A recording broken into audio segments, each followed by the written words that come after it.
Hello, Namaskar. This is Firstpost and you're watching Vantage with me, Palki Sharma.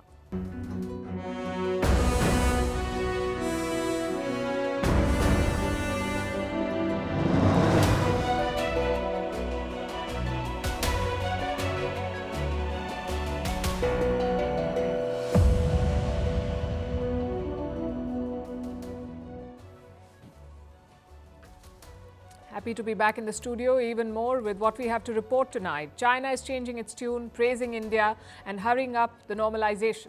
That's because of the threat called Donald Trump. That threat looms for Beijing. He's picking his cabinet and it's full of China hawks, people who have taken a tough position on Beijing on trade, technology and security. So the message for Xi Jinping is quite clear, which is why he's rushing to fix things with India. We'll bring you the details and also the names that have made the cut for Trump's top team. Meanwhile, Bitcoin is celebrating the US election result, touching a record high of almost $90,000. We'll tell you why. In Canada, Hindu temples face more threats after the attacks last week, forcing them to cancel community events. What is North Korea's new military pact with Russia? Why India and Pakistan are at loggerheads over the Champions Trophy? What has led to the violence flaring up in Manipur? What is the Taliban doing at the COP29 climate summit and why top world leaders are missing? Why China is grappling with traffic jams because of soup dumplings? And why scientists say Uranus, the planet, has been misunderstood for decades. All this and more coming up. The headlines first. Crisis in Germany, headed for an early election on the 23rd of February. The country's biggest political parties have agreed on a timetable. Just days ago, Chancellor Olaf Scholz's coalition had collapsed. The political turmoil comes amid Germany's economic woes. Europe's biggest economy is set to shrink for the second consecutive year. Israel announces the opening of an additional aid crossing into Gaza. It comes on the eve of a US-imposed deadline which called for improving the humanitarian conditions for Palestinians. Last month, Washington had warned Israel to improve aid delivery to Gaza or risk its military assistance. Senegalese Prime Minister calls for vengeance after alleged attacks on his party supporters by the opposition. The violence erupted during campaigning for Sunday's parliamentary election. In September, the president had dissolved the opposition-dominated parliament. A car plows into people in South China, killing at least 35. More than 40 people have also been injured. Police say the driver was a 62-year-old man who was upset over his divorce. He rammed his car into people exercising at a sports center. He's currently in a coma after self-inflicted injuries. And several French media groups sue X, accusing the Elon Musk-owned company of running their content without payment. The newspapers have also asked for an emergency injunction against the social media platform. The lawsuit seeks several million euros in damages.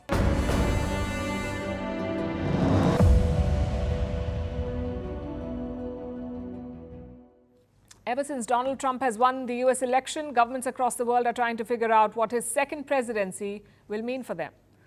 How much of the campaign rhetoric will translate into policy? And a good indicator of that is the team that he's picking, the men and women who will shape and implement his policies. Who are they and what do they stand for? We've got some names that we'll discuss in a bit, but here's the headline on Trump 2.0. He's stacking his cabinet with China hawks, top officials who've consistently taken a tough position on China, and Beijing is worried, obviously. An aggressive Trump could box China in, especially on trade. So what is Xi Jinping doing? He is looking to solidify relations with other countries, including India. Look at this report in the Indian media. It says Chinese officials are praising the chemistry between Modi and Xi. They say talks are underway to return ties to normal, basically to the pre-Galwan situation. And how will that be achieved? Through a series of steps, like restarting direct flights between China and India, easing visa curbs on Chinese citizens, lifting the ban on Chinese apps, allowing Chinese journalists to visit India, and expanding Indian movie releases in China. Apparently, Bollywood is quite big there. Now, some of these asks are reasonable, like visa curbs and flights, but restoring Chinese mobile apps will be a tough sell. Remember, India banned dozens of Chinese applications after the Galwan clashes, like TikTok, PUBG, Weibo, WeChat. All of these apps were blocked in India. Are still blocked in India. You can see why China wants to reverse that ban. Because India is a lucrative market. There are more than 700 million smartphone users in this country. Chinese tech giants want to tap into that market. But will India agree? Like I said, it's a tough sell. Indian officials have raised privacy concerns over Chinese apps. So the issue is not just political. There's also a strategic angle here, which is why India should be wary of rushing into such conversations. The border deal was struck in late October. Disengagement is over, but de-escalation remains. Both sides have tens of thousands of soldiers still deployed in the region. The goal must be to reduce that on both sides, to return to the 2020 status quo. Only then should such conversations be opened. But China seems to be in a hurry. They want talks on climate change and artificial intelligence. They're talking about next year's Shanghai Cooperation Organization Summit, the SCO Summit. China will be hosting that meeting. Their officials are expecting Prime Minister Modi to attend. So what explains this urgency in Beijing?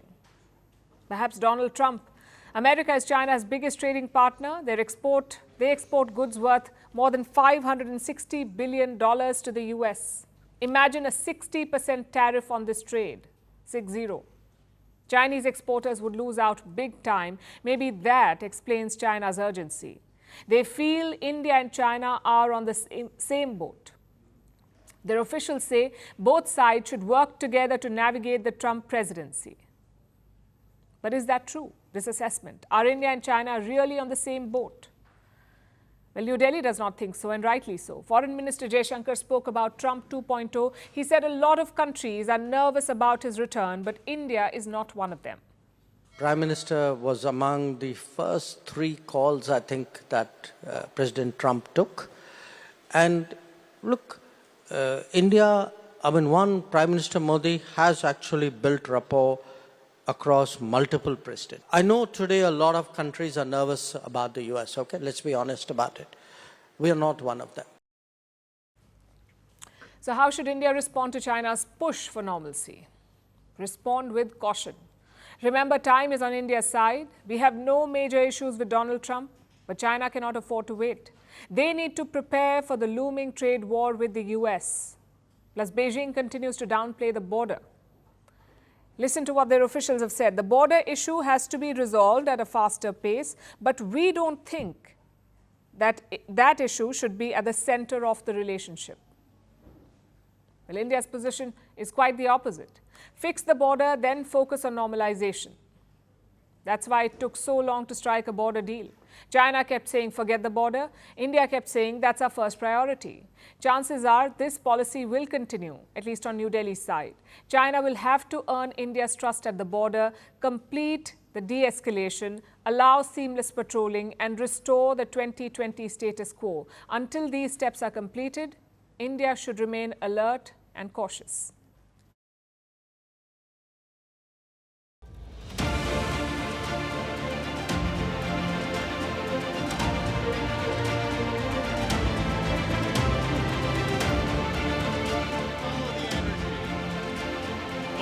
Fight, vote.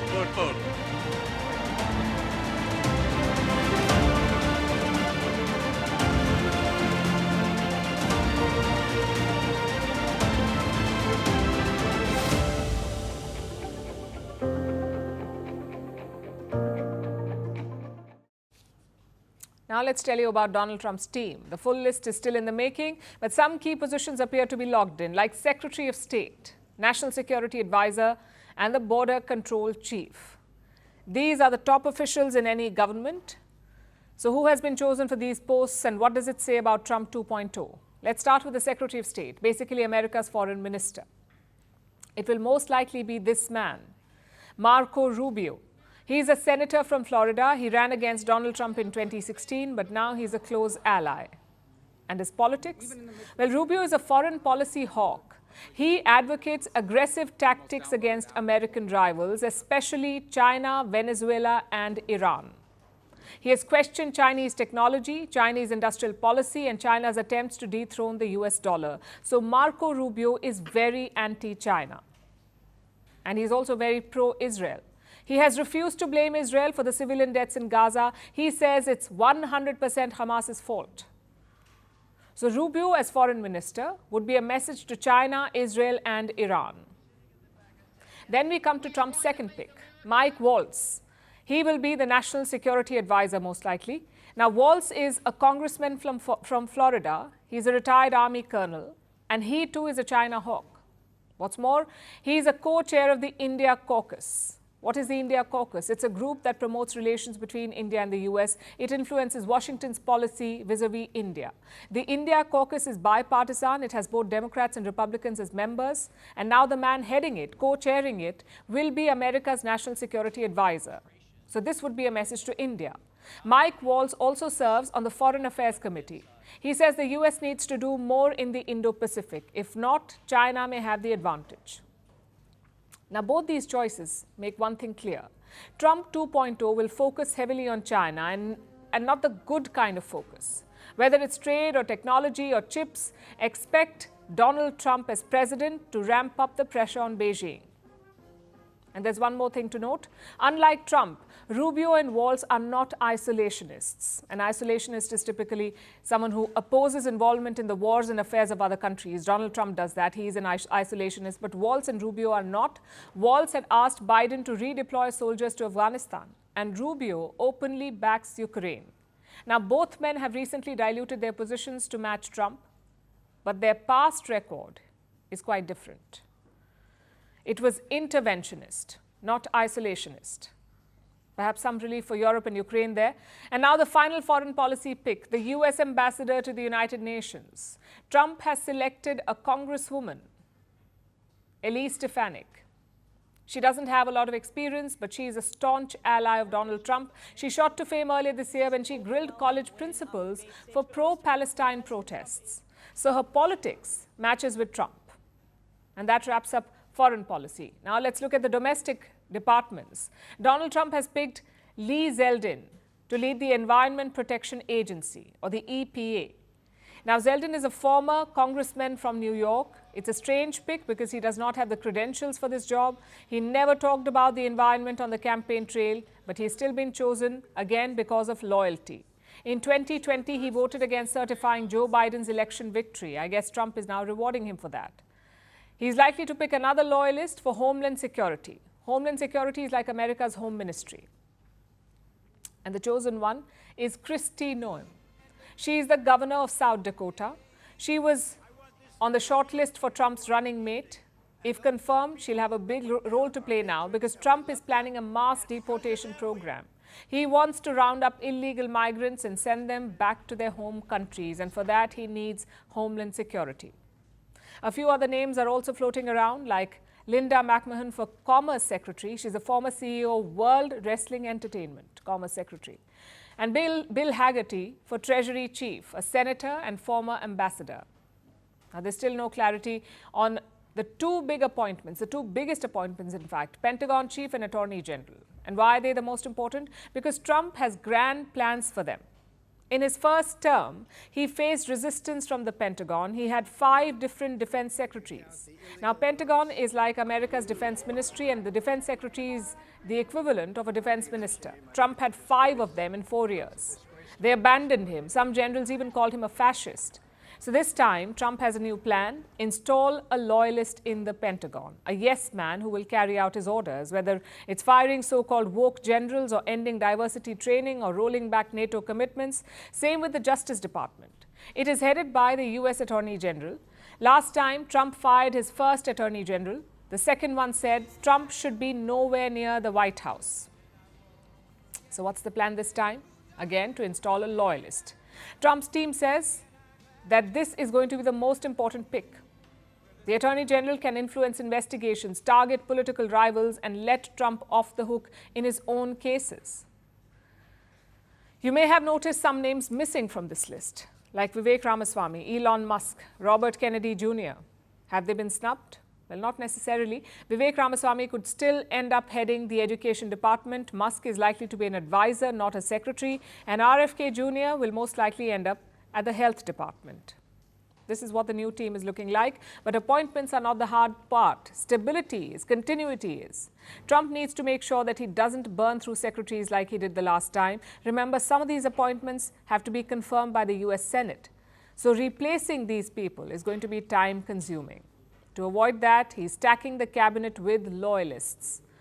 He certainly has the mandate to do that, but it does set the stage for tensions in Washington. Now let's talk about Bitcoin. It's the most famous cryptocurrency. On Tuesday, it hit a record high. Bitcoin was trading at $89,637. That's around 75 lakh Indian rupees. This rally began on November 5th, election day in America. Donald Trump won the election. And the crypto world cannot stop celebrating, it seems. Bitcoin has been rising since November 5th. It's up by over 30%. Dogecoin too has surged by 152%. Now, this is a cryptocurrency backed by Trump ally Elon Musk. But what explains this broader rally? Is Trump good for crypto? And will this rise sustain? Let's look at Bitcoin first. It's a digital currency. Bitcoin is not controlled by any country or bank. So there's no central authority. You buy it online and the transactions get recorded in a public list. It's called the blockchain. Now, Bitcoin is the oldest cryptocurrency. It's also the largest, but there are many more, the likes of Ethereum, Dogecoin, and Tether. Why are they soaring? Like I said, it has to do with Trump's win. In his first term, Trump was a crypto skeptic. He called it a scam. He said it was competing against the US dollar. But in 2024, Donald Trump has changed tack. He has pitched himself as a crypto messiah. He promised to turn America into the crypto capital of the world. And instead of attacking industries of the future, we will embrace them, including making America the world capital for crypto and Bitcoin. In September, Trump launched his own crypto venture. It's called World Liberty Financial. This was during campaigning. He even became the first former president to use Bitcoin during the campaign. Trump used it to buy burgers in New York. He used Bitcoin. The crypto companies loved all of this. So they donated millions to his campaign. The crypto industry spent $120 million supporting Donald Trump and his party. And clearly now all the lobbying has paid off. Their candidate has won. But will Trump formulate favorable policies as president? And he has made a lot of promises, including replacing the chair of the SEC. SEC is the Securities and Exchange Commission. That is the American market regulator. You will keep their hands off Bitcoin. They're going to keep their hands off crypto. They're going to let it grow. We're going to let it grow. On day one, I will fire Gary Gensler and appoint a new SEC chairman. The current SEC head is Gary Gensler. He wants more oversight on the crypto sector, and that's led to a lot of legal battles. So the crypto companies obviously want him out, and Trump is their man. He has also promised to keep the sector unregulated, basically no legal scrutiny. The third major promise that Trump has made is about energy. You see, Bitcoin is produced through a process called mining. And this mining consumes a lot of energy. Mining one Bitcoin takes up almost 12 years of household electricity, one Bitcoin. Like I said, it consumes a lot of energy, which also makes it very expensive. Trump wants to change that. He wants to make energy cheaper so that these companies can use more of it. And the US can become a global leader in Bitcoin mining. It is an ambitious plan. Trump says he will do it. Needless to say, crypto companies are all for it. They will finally have a pro-crypto president in the White House, which is why Bitcoin is on the rise. But is this rise sustainable? Let's look at America's crypto industry. More than 50 million Americans own digital assets. That means a lot of money is at stake. 50 million Americans have put money in cryptocurrencies. But while it's popular, it's also a speculative asset, a risky investment. It has a history of drastic swings in value. People have lost all their gains almost overnight in the past. In 2020, Bitcoin was worth $5,000. By the end of 2021, it went up to $69,000. Then came a crash. Cryptocurrency exchange FTX collapsed. Customers lost around $8 billion. This dampened confidence in cryptocurrencies. Then Binance exited the US market. And finally came the largest crypto crackdown in American history. All of this left companies spooked. At the start of this year, Bitcoin was at around $17,000. Now it is back to a record high of close to $90,000. So if you're an investor, it's best to be cautiously optimistic.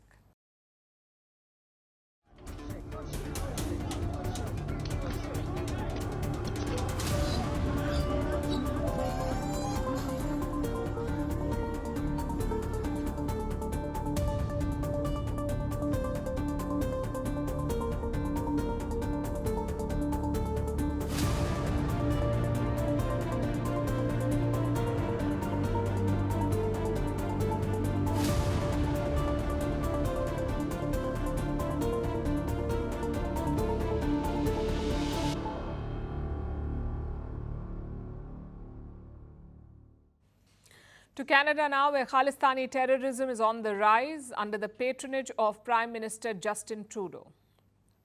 Khalistanis are planning more attacks after they went on a rampage recently. Their target was a Hindu temple in the city of Brampton near Toronto. The attack took place on the 3rd of November, but the Khalistanis aren't done yet. They're planning more violence. The mastermind is the terrorist Gurpatwant Singh Pannun. Listen to what he said. Pro-Khalistan Sikhs are going to continue countering these Indian terrorists organizing life certificate camps. Next challenge to these Indian diplomats will be on 16th November at Calibari Hindu Temple in Mississauga, 17th November, Triveni Hindu Temple in Brampton. Pannun issued this threat yesterday. He publicized his plan. He even added ominous music from the 1980s to the background. It doesn't get more incriminating than this. So how did the Canadian authorities react? Are they beefing up security? Are they rounding up any potential troublemakers? Are they banning the violent Khalistanis outright? Of course not. The Canadian police were their usual meek selves. The Brampton Triveni Mandir put up this post yesterday. The police told them that there was, and I'm quoting, an extremely high and imminent threat level of violent protests. So obviously the temple prioritized the safety of the community and cancelled their event, just like the Khalistanis wanted. The temple also said, and I quote, "We are deeply saddened that Canadians now feel unsafe coming to Hindu temples in Canada." So that is the state of Canada today. Khalistani terrorists can just put out badly produced videos, threaten and attack Hindu temples, and shut down Indian consular activities. The Indian Consulate in Toronto was supposed to conduct a documentation drive, which is a routine activity. The Hindu Triveni Mandir was the venue for this. The consulate was going to hand out what they call life certificates. These certificates help people get pensions from India. That was the event. And this is what the Khalistanis chose to target. The November 3rd attack was similar. The Indian Consulate was handing out similar life certificates at the Hindu Sabha temple in Brampton.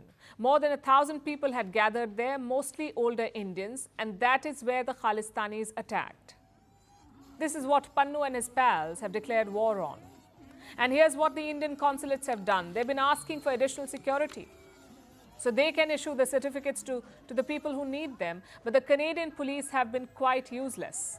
Last week, the Indian Consulate was forced to cancel some of these drives. They put out this scathing message. Let me read it out for you. In view of the security agencies conveying their inability to provide minimum security protection to the community camp organizers, the Consulate has decided to cancel some of the scheduled consular camps.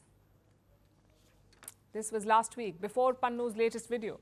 So now the consulate may be forced to cancel all of its events, and Indians won't be able to get the documents that they need. Why? Because the Canadian government does not have a backbone, and because Prime Minister Justin Trudeau is busy pandering to the Khalistanis for their votes. Trudeau is allowing Khalistani extremists to terrorize Indians for political gain, and I'm not exaggerating when I say terrorize. Look at Pannun again. If we see any Indo-Canadian holding or raising an Indian Tiranga in Canada, you will be reported and designated as enemies of Sikhs and Canada. Indo-Canadians, stay away, stay safe, and do not become fodder in this battle for Khalistan. Indo-Canadians, be loyal to Canada or leave Canada. He's openly threatening Indo-Canadians, saying that they risk becoming fodder. Who is Pannun to say what flag someone can hold up? Who is Pannun to question someone's loyalty to a country? For God's sake, he's a terrorist, a violent separatist who literally dreams of a new country while holding a dual American-Canadian citizenship. And this person thinks he can go around conducting loyalty tests. He gets away with everything because Trudeau is his enabler. He's more than happy to let terrorists like Pannun run riot, no matter the danger to Hindu temples and to Indians in general. Moving on to North Korea, it has ratified a defense pact with Russia, a North Korea-Russia defense pact. This deal was signed in June. That's when Russian President Putin visited Pyongyang. The two countries have now ratified it. According to this deal, both countries will come to each other's help in case of an attack. If one is attacked, the other will help. Basically, it's a military alliance. Are they doing it already, though? That seems to be the case in Ukraine. Russia is planning a counter-offensive in Kursk. It's a border region that Ukraine captured in August. Moscow wants to take it back, and it is amassing more than 50,000 troops to fight. Most of them are North Korean, apparently. Will this change the course of the Ukraine war? Our next report tells you. Russia and North Korea, they are the new BFFs amid a changing world order. In June, Putin landed in Pyongyang. It was his first visit to the country in 24 years. He got the fanciest red carpet welcome, and it's here that the two countries signed a defense treaty. It says that both countries will provide immediate military assistance to each other if either one of them faces aggression. Last week, Russian lawmakers voted to ratify the deal. Putin signed it, and now North Korea too has ratified it. In simple terms, Moscow and Pyongyang now have a military pact that's almost like an alliance. Are we going to hold military drills with them? Let us see. We can hold the drills too. Why not? There is the fourth article which deals with the mutual assistance in case of an aggression from a different state. Does that mean they would fight each other's wars? Well, Western intelligence says they already are. According to the US and South Korea, at least 11,000 North Korean soldiers are in Russia. They've been sent to the front lines to battle Ukrainian troops. Most of them have been deployed to Kursk. It's a region in Russia, but has been under partial Ukrainian control since August. Ukrainian President Zelensky says Moscow has assembled 50,000 soldiers in Kursk. Most of them are North Korean. It's to launch a major assault. The first battles with North Korean soldiers open a new chapter of instability in the world. Together with the world, we must do everything to ensure that this Russian step toward expanding the war, toward real escalation, that this step of his becomes a losing one for him and for North Korea. Moscow is yet to comment on this. North Korea, too, hasn't said anything. But Zelensky isn't too happy. He's condemned the weak response of the West. Meanwhile, NATO and other European nations remain wary. The presence of North Korean troops means a third country is involved in fighting a war at their borders. For South Korea, there's a bigger worry. It's technically still at war with its northern neighbor. So Pyongyang's growing cooperation with Moscow has raised fears. Seoul is worried that North Korea may get nuclear technology from Russia in exchange for this help. So South Korea is aiming to boost cooperation with Ukraine. President Yoon Suk-yeol warns he may send weapons to Kyiv. But these threats aren't deterring Russia or North Korea. The Moscow-Pyongyang relationship goes back decades. It started in the 1950s with Kim Jong-un's grandfather Kim Il-sung. In between, they grew apart. But now, things are back on track, and the two countries are signing deals to prove that point, including this mutual defense pact. Which brings us to the question, how far does this no-holds-barred friendship go?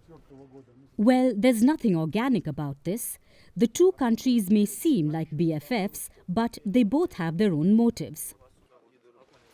For Putin, it's a new ally, a steady supplier of military weapons and now soldiers. For Kim Jong-un, Russia can help upgrade its nuclear technology. It can also help in food and fuel supplies. So there's a lot to be gained. But both sides also have a lot at stake. And not just them, the West as well. Because this new partnership spells doom and danger.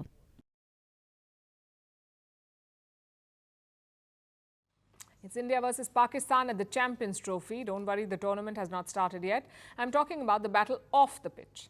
You see, Pakistan is hosting the Champions Trophy in February next year. It's a one-day tournament with 8 teams, including India. Just one problem, though. India's cricket team will not travel to Pakistan. The reason? Pakistan's cricket board says no reason was given, but in the past, security has been an issue. Pakistan is simply not safe enough for Indian cricketers, any cricketers for that matter. India last visited Pakistan in the year 2008. The Mumbai terror attack happened the same year, and since then, no Indian team has travelled to Pakistan, none since 2008. The Indian board sees no reason to change that position. But where does that leave this tournament?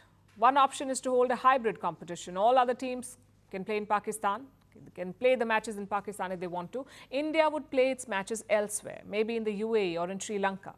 Remember, last year's Asia Cup was organised in the same way. India played its matches in Sri Lanka. The other matches were all played inside Pakistan.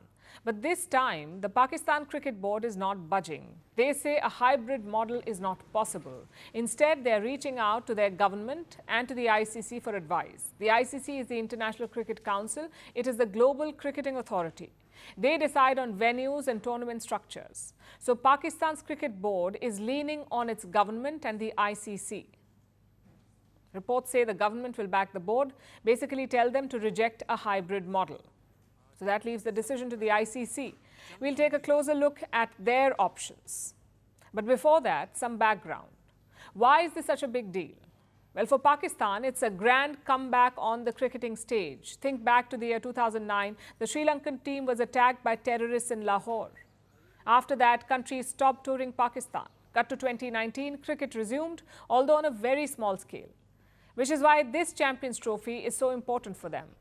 It is Pakistan's first global cricketing event since the year 2009. They badly wanted to succeed. Enter India. Team India is the heartbeat of any cricket tournament. You remove India, the ratings drop. So Pakistan will be under pressure from broadcasters and other cricketing nations. Like England, for example. Their board, the England board, says that a Champions Trophy without India is not even an option. And the ICC knows that too. Reports say they will ask Pakistan to use a hybrid model. And if the Pakistanis reject again, well, the ICC may take away Pakistan's hosting rights, basically organize the tournament in a different country. And if that happens, expect Pakistan to retaliate. Some reports say they could pull out from the Champions Trophy. They could also boycott future tournaments in India, like next year's Women's World Cup, sort of like a tit-for-tat move. There are basically two issues at play here. One is obviously the security concerns.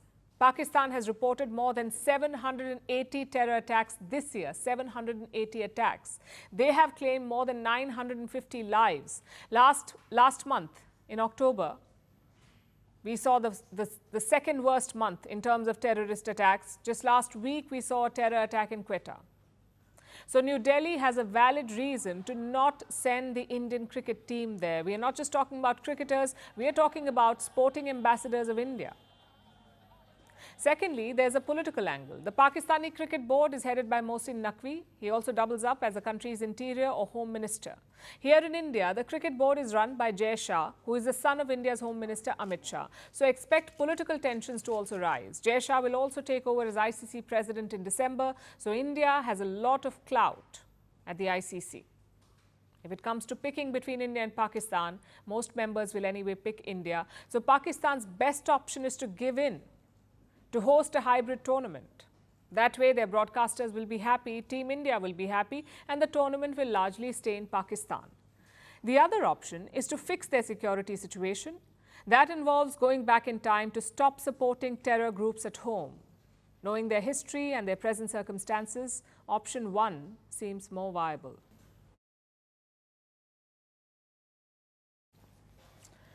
In India's Manipur, violence is flaring up again. Parts of the state were shut down today after reports of the killing of 10 people. Manipur police say they were armed militants. They attacked the central forces, but the state's tribal leaders forum says that they were volunteers. They were trying to protect their villages. Since May 2023, Manipur has been gripped by ethnic violence. More than 250 people have been killed, and despite military intervention, fighting continues in the state. So what triggered this recent flare-up? Our next report tells you. Life is paralyzed once again in Manipur. Schools are closed, businesses are shuttered, roads are empty, there's no vehicle to be seen. There's an 11-hour shutdown in the hill districts of the state. It started from 5 a.m. on Tuesday. It comes after the killing of 10 people. The Manipur State Police says they were armed militants. They attacked a police post near the district town of Jiribam. The soldiers fired at them and they were killed in this gunfight.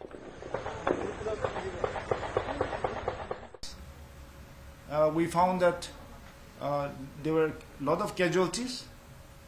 About 10 militants were found dead.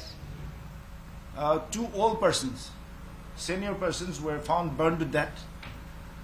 And 3 women and 3 children, minors, were found missing. But the Tribal Leaders Forum disagrees. They say those killed were local village volunteers. They belonged to the Hamar ethnic group. They were patrolling the area to protect the tribal villages. So the council has called for a shutdown in the state today. Manipur has been gripped by ethnic violence since May last year. There are 2 warring sides, the majority Meiteis who live in the valley and Kukis who live in the hills. The violence began over a court decision, a move to give government quotas to the Meiteis.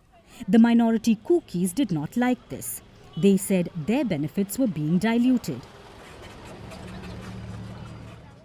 And thus the fighting began. Since then, around 250 people have been killed. Over 60,000 have been displaced. Jiribam is located in Manipur's westernmost region. It's a small district with a mixed population. Last week, a fresh round of violence broke out here. 80 to 100 armed assailants opened fire on the villagers. They set 17 homes on fire. In another village, Zeron, a woman from the Kuki community was reportedly raped and burnt alive. A day later, a woman from the valley-dominant Maitai community was shot dead. This is while she was working in a paddy field. Today, 2 men from the Maitai community were found dead. So, what is the government doing to stop the violence? Chief Minister Biren Singh says he will bring peace to Manipur within months. He has also appointed a special peace envoy, someone who will negotiate with the Kukis. But the problem is trust. Most Kuki groups do not trust the Chief Minister. They have accused him of fanning the flames. On Monday, 10 Kuki-Zo MLAs rejected the Manipur government's claim of peace talks. While the Biren Singh government says they have been engaging with the Kukis to promote peace, the Kuki MLAs call this a blatant lie. Manipur has been battling ethnic violence for over a year now. The areas controlled by the Meitei and Kuki tribes are separated by a stretch of no man's land. They are monitored by the central forces. It's to keep the 2 warring sides apart. But even those military solutions are failing, making long-lasting peace in the northeastern state an elusive goal.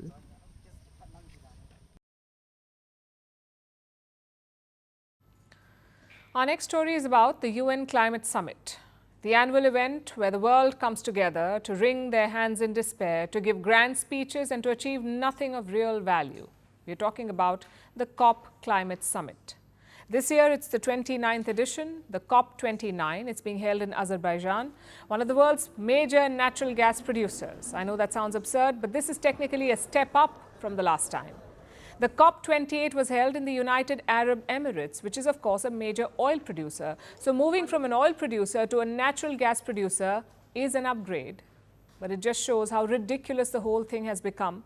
COP climate summits have become a farce over the years. They don't really achieve anything tangible when it comes to climate change. Last year, we were at the COP28 summit in Dubai. The attending countries made a bold declaration. They said they would reduce the use of fossil fuels eventually, over time. That was a grand achievement of the COP28, the release of that lukewarm statement. This year, the plan is to promote climate funding via a global carbon credit market. Here's how it works. Polluting countries will have to mitigate the damage they do by sponsoring green projects in other countries. This lets polluting countries offset their own carbon emissions. That's the concept in a nutshell. The system should get finalized at the COP29, at least that's the plan. Another major task is expanding climate finance, basically creating a fund that poor countries can take loans from to pay for green projects. The goal is to get this fund to $1 trillion every year, 1 trillion. It's an ambitious task and it would need backers from all over the world. But that is going to be a problem because the turnout this time is lackluster. Leaders from major countries are missing, like the United States. President Joe Biden is not in Azerbaijan for the summit. He sent his climate envoy instead. And it makes sense. His party just lost the US election. Donald Trump will be taking over soon, and Trump does not care about climate change. So there was probably no point in Biden attending. There isn't much he can do anymore. Biden's climate envoy gave a bleak assessment. In January, we're going to inaugurate a president whose relationship to climate change is captured by the words hoax and fossil fuels. He's vowed to dismantle our environmental safeguards and once again withdraw the United States from the Paris Agreement. That is what he has said, and we should believe him. So the US won't be fighting climate change in a few months. It's the world's second largest carbon emitter, and as things stand, there isn't much the world can do without American support, making this COP29 summit even more useless than usual. Then there's China, the world's largest carbon emitter. Chinese President Xi Jinping is not at the summit either. Neither is the European Commission President, Ursula von der Leyen. Normally, all these leaders show up at the COP summits. They don't do very much, but they make their presence felt. This time, they aren't even bothering to do that. What does that tell you? How effective will the summit really be without the major players? It seems some smaller nations have taken the hint, like Papua New Guinea. This is an island nation, one of the most vulnerable to sea level rise. So climate change is a very important subject there. But even Papua New Guinea pulled out of the summit saying, and I'm quoting, "It was a total waste of time." The whole summit seems like an exercise in futility, but it gets worse. While the big nations are missing, there is one surprising inclusion. It's true that we haven't taken part in the COP since 2021, and we have fought and worked hard to be able to share the voice of the Afghan people with the world, which is very much affected by climate change. Indeed, climate change is a global problem. A single government or the people of a single country cannot adapt and take action. That was the Taliban's climate representative. Yes, the Taliban are attending COP29.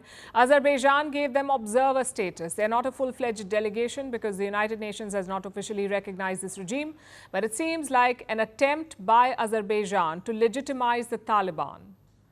And they're using the UN Climate Summit to do this, which discredits the summit even further. Not only is it a useless event, it is now also a vehicle to normalize ties with the Taliban. And don't get me wrong, the Afghans should definitely have a voice.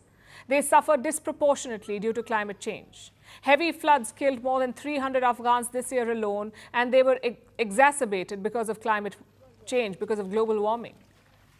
But the United Nations need to figure out how to engage with the Taliban.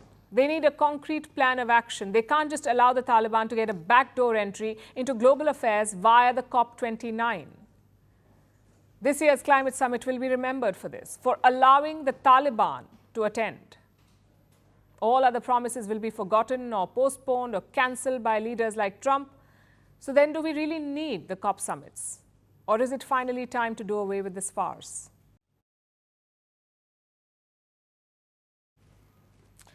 It started as a social media quest but ended with a government crackdown. In China, more than 100,000 students, more than 1 lakh students embarked on a 50-kilometer nighttime bike ride. Do you know why? For soup dumplings. They cycled for about 5 hours continuously and caused a traffic gridlock between two cities. So police took to the streets, universities imposed restrictions, and rental firms remotely locked bikes on the roads. So why did a food trend lead to utter chaos? Was it all for dumplings? Or is there more to this story? Here's a report. The Chinese students emerged on their bikes, more than 100,000 of them. They seemed to have come out of nowhere, and they rode for about 5 hours through the night, sometimes bursting crackers on the way, other times bursting into song themselves. They covered a distance of about 50 kilometers, cycling continuously. Why? For soup dumplings. It all began in June when 4 university students decided to make a long journey on their bicycles from the Chinese city of Zhengzhou in the capital of Henan province to the neighboring city of Kaifeng. They wanted to try guantang bao, which is a type of soup dumpling, and the journey indeed made them quite soupy. They said, "You don't get a second chance at youth." The message struck a chord with other young people, and so was born a social media trend. Night Ride to Kaifeng. The government praised it. They called it a showcase of young people's passion. They saw it as an opportunity to boost local businesses. They announced discounts and they put additional traffic control measures in place. With anticipation in the air, the bike ride began. The so-called night riding army took to the streets. But who would have thought that they would land the Chinese government in hot soup? The two cities are connected by a 6-lane expressway. It was quickly jammed with thousands of bikes. As the gridlock worsened, China pulled a China and cracked down. Police took to loudspeakers. They urged young riders to leave. Universities imposed restrictions. They stopped students from leaving and asked the young riders to return to their dormitories. Bike rental firms remotely locked the bikes on the expressway. They hiked the prices as well. It was complete pandemonium. But one thing remained clear. The cycling event is the display of an almost cyclical phenomenon in China. Their economy is faltering. Growth has slowed down since the pandemic. There is a property slump. Government debt is rising. Consumption is low. Unemployment is soaring, with more than 1 in 5 young people jobless. And those who are working are part of an over-competitive, grinding job market. 75% Chinese workers say they are burnt out. High pressure is inflaming anxieties in the country, and the tensions are simmering on social media, leading to a number of rebellious trends among the young over the past year, including lying flat at work or college, which is kind of like quiet quitting, or the gross outfits trend, where the young show up to work in pajamas to rebel against a culture of overachievement. Chinese workers are also growing plants, especially bananas, at the workplace to relieve stress, because they are quite literally going bananas. These trends are not just a cry for help. They also put the gridlock-causing biking trend into perspective. No wonder over 100,000 students cycled for hours together. Maybe they weren't really looking for dumplings after all, but for a sense of liberation in difficult times.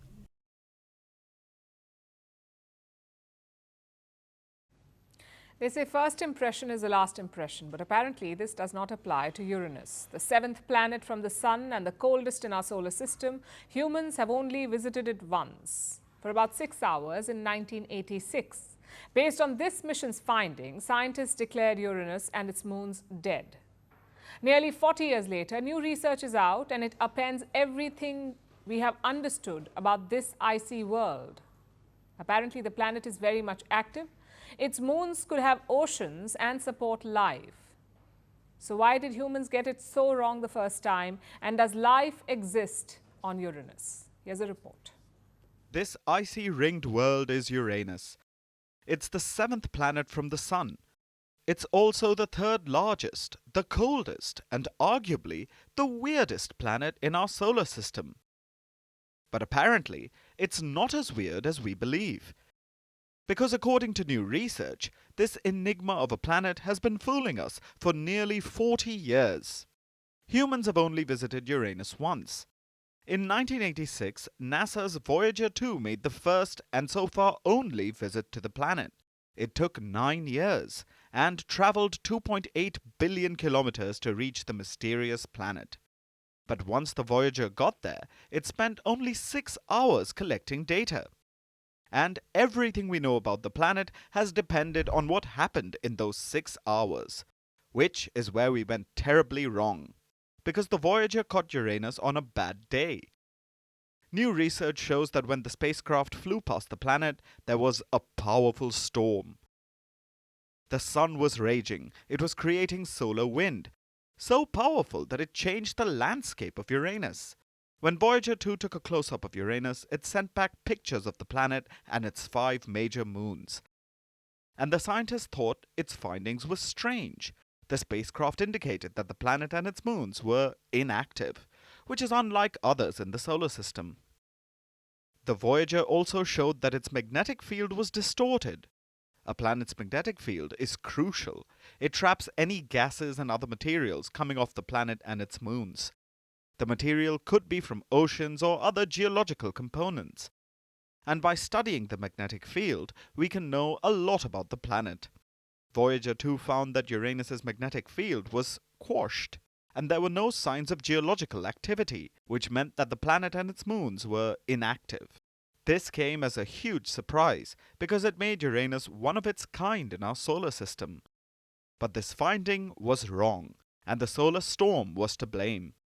Its winds blew material away from Uranus and temporarily distorted the magnetic field, meaning Uranus and its 5 largest moons aren't as strange as we thought. They are most likely not dead. They are not sterile worlds. In fact, they may have oceans. They could be capable of supporting life. So, trust issues aside, this throws up a lot of questions, and NASA wants to answer them. It has been nearly 40 years since their last visit to Uranus, and now NASA plans to launch a new mission, the Uranus Orbiter and Probe. It's expected to launch in a decade's time.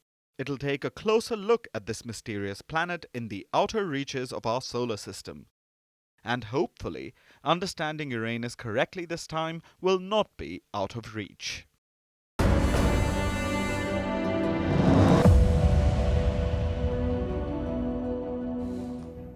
Trump hasn't taken office yet, but the Trumpisms have started. On Sunday, he spoke to Indonesia's new president, Prabowo Subianto. As expected, Subianto congratulated Trump on his victory. He also expressed interest in meeting the president-elect.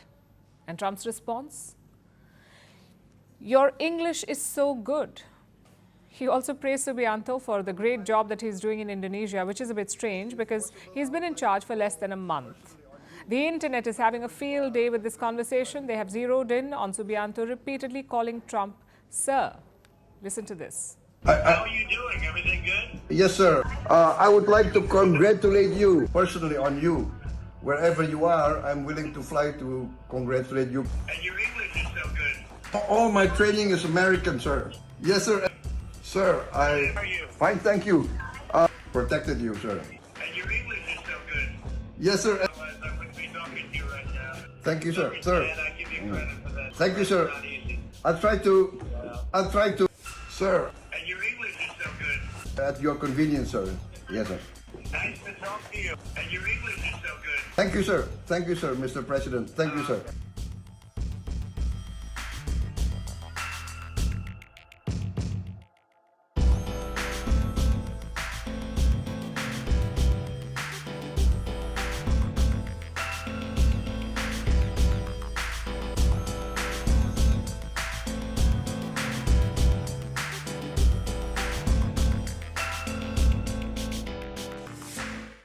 Now it's time for Vantage Shots, images that tell the story. Thousands walk through Warsaw in an Independence Day march called by Poland's far-right parties.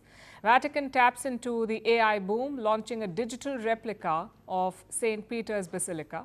And London's T-Rex exhibit gets a festive makeover for Christmas. Finally, we're taking you back in history. On this day in 1970, Cyclone Bhola hit eastern India and present-day Bangladesh. It killed nearly 500,000 people in both regions. Bhola remains the deadliest tropical cyclone on record. We're leaving you on that note. Thank you for watching. We'll see you tomorrow.